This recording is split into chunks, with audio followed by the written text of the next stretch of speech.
Koroonaviirus ei löönud Eesti majandust nii tugevalt kui kardetud.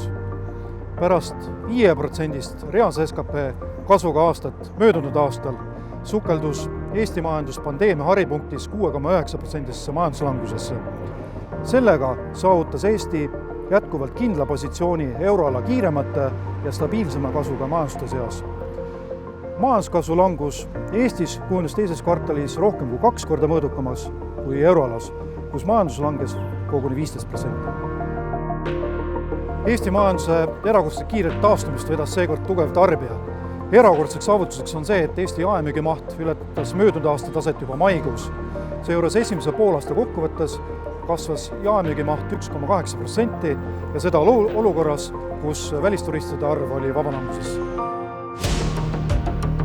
COVID andis tõuke digimajanduste arenguseks ja tehnoloogiliseks transformatsiooniks.